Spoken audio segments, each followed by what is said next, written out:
الأنبياء والمرسلين نبينا وإمامنا وقدوتنا محمد صلى الله عليه وعلى آله وصحبه وسلم تسليما كثيرا. أحييكم أيها الأخوة بتحية الإسلام الخالدة، السلام عليكم ورحمة الله وبركاته.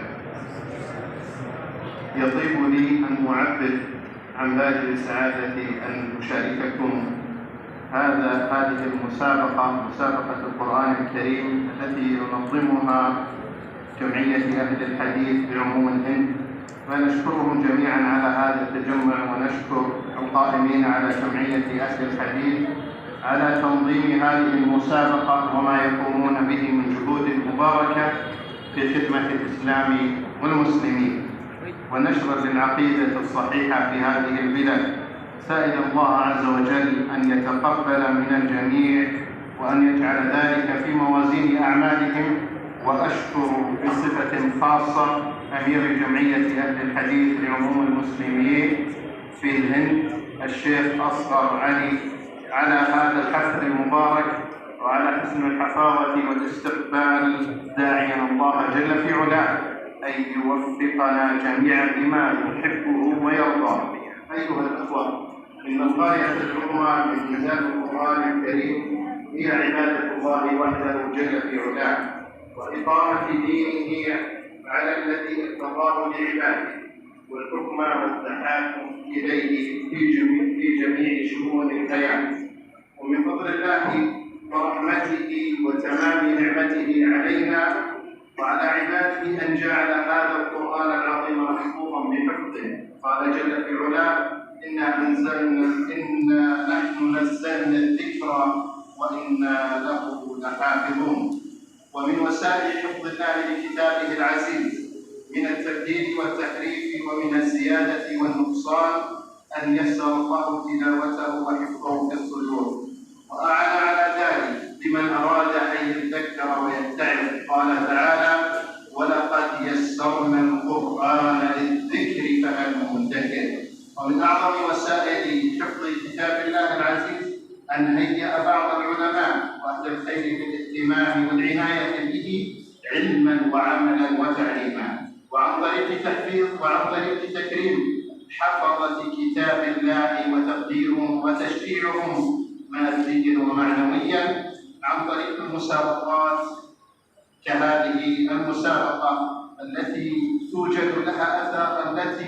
توجد لها آثار طيبة على نفوس المتسابقين، حيث أنها تربطهم بكتاب الله جل في علاه وتشجعهم على حفظه وتهذب أخلاقهم وتساعدهم على فهم القرآن على نور وبصيرة وعلى علم ودراية. وفي ذلك أيها الأخوة تحصينا لهم ضد المبادئ الهدامة والأفكار المنحرفة، وحماية لهم من الفساد العقدي والتطرف الفكري. فما أحوجنا أيها الأخوة لمعرفة هدي القرآن لننطلق إلى ميادين الدعوة والتعليم ونشر علوم الكتاب والسنة والعقيدة الصحيحة السلفية الصافية، منتهجين أيها الأخوة في دعوتنا أهم سمات المجتمع المثالي بالوسطية والاعتدال والتصدي لكل فكر متطرف مائل عن الطريق الصحيح. والله جل وعلا جعل هذه الأمة أمة وسط، قال جل في علاه: وكذلك جعلناكم أمة وسطا. أيها الأخوة، إن من نعم الله جل في علاه على المملكة العربية السعودية وعلى قيادتها الرشيدة وشعبها الكريم أن شرفها الله بحمل رسالة الإسلام وخدمة الإسلام والمسلمين ورعاية الحرمين وقاصديهما وأكرمهم جل في علاه بجعل بأرضها منطلق رسالة الإسلام إلى العالم كافة، وهي منبر الوحي ومبعث نبيه محمد صلى الله عليه وسلم، وذلك فضل الله يؤتيه من يشاء والله ذو الفضل العظيم. ومن فضل الله على بلاد الحرمين أن شرفها بولاة أمر اهتموا بالكتاب والسنة، اهتموا بكتاب الله جل في علاه وسنة رسوله صلى الله عليه وسلم، وذلك من عهد المؤسس المغفور له بإذن الله الملك عبد العزيز طيب الله ثراه إلى عصرنا هذا العصر الزاهر، عصر الملك سلمان بن عبد العزيز خادم الحرمين الشريفين، وسموه ولي عهده الأمين الأمير محمد بن سلمان أيده الله، حيث بذلوا من الجهد ما بذلوا لخدمة القرآن وأهل القرآن في أنحاء العالم. وكذلك